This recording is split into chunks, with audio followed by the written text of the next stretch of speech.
The field of marketing and advertising have long been the subject of scrutiny from the public, special interest groups, and the government.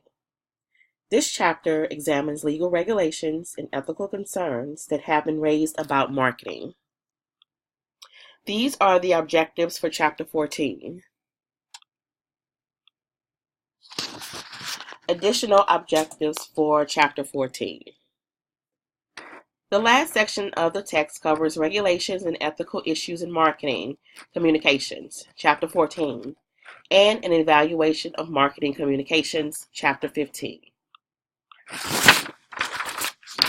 Reebok's Easy Tone and Run Tone shoes are popular with 10 million pairs sold worldwide and 5 million in the United States. Reebok made claims that the shoes would tone a person's hamstrings, calves, and butt. FTC investigated the claims and fined Reebok $25 million. According to the FTC, Reebok's claims were not sufficiently supported. Reebok complied with the FTC ruling, but disagreed with the decision. Reebok believed the claims were sufficiently supported. Skechers agreed to pay $41 million after the FTC held similar claims were not supported. The chapter first presents material about the legal environment governing marketing, followed by industry oversight. Ethics in advertising and ethics in marketing are discussed, as well as how marketers are responding to ethical challenges.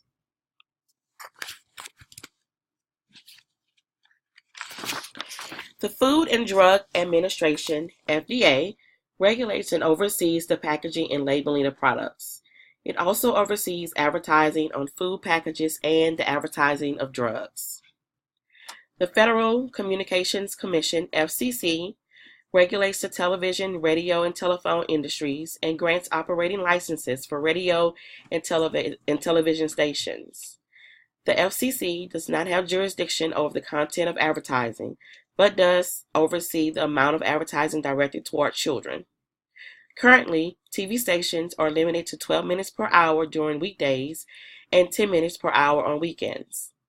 The U.S. Postal Service, the USPS, has jurisdiction over all mail marketing materials and investigates cases of mail fraud.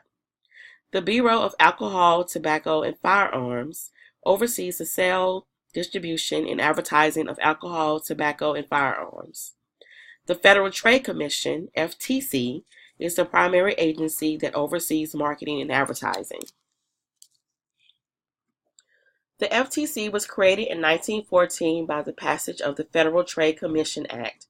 It oversees all marketing communications materials. The original intent of the FTC was to enforce antitrust laws. Then in 1938, the Wheeler-Lee Amendment was passed, expanding the power of the FTC to stop unfair and deceptive advertising practices and to levy fines. The FTC was also granted access to the courts to enforce the agency's decisions. The 1938 Wheeler-Lee Amendment gave the FTC three powers: 1, to investigate cases of unfair and deceptive advertising, 2, to stop unfair and deceptive marketing practices, and 3, to levy fines. An advertisement is deemed to be deceptive or misleading when it meets these two tests. A substantial number of people or a typical person is left with false impression or misrepresentation of the product, and that false impression induces people or the typical person to make a purchase. Companies can be charged with unfair and deceptive advertising even if they did not intend to mislead.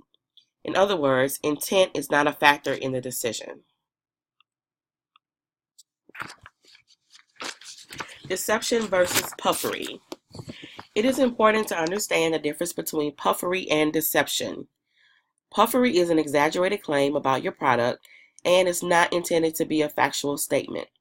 The FTC understands companies brag about the greatness of their products and have the right to do so.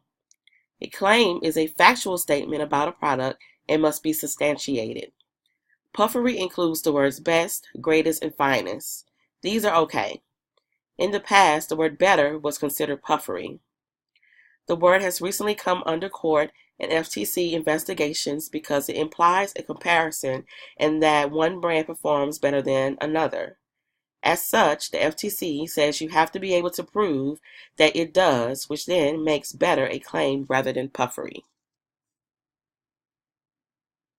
Both of these ads use puffery. Interstate states its batteries are outrageously dependable, and Korn states its meat department is the best. Claims or promises in advertising must be substantiated. If an endorser is used, then the endorser must be truthful. It must represent his or her personal experience and personal opinion. Any expert endorsement that is used must be based on legitimate tests that will be accepted by anyone in that industry. The statement made in this advertisement by Willie Robertson must meet the two tests of substantiation. It must be truthful and his personal experience. When looking at the substantiation of claims, the FTC utilizes 4 principles to decide if an ad has been adequately substantiated. First, the FTC assumes consumers read ads broadly and do not pay much attention to small print and qualifying language. So hiding a disclaimer or qualifying statement in a small print is not acceptable.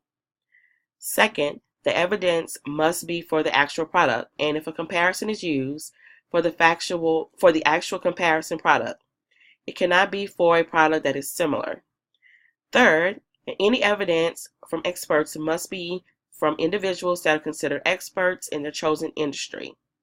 Fourth, the FTC and courts will consider all of the evidence available.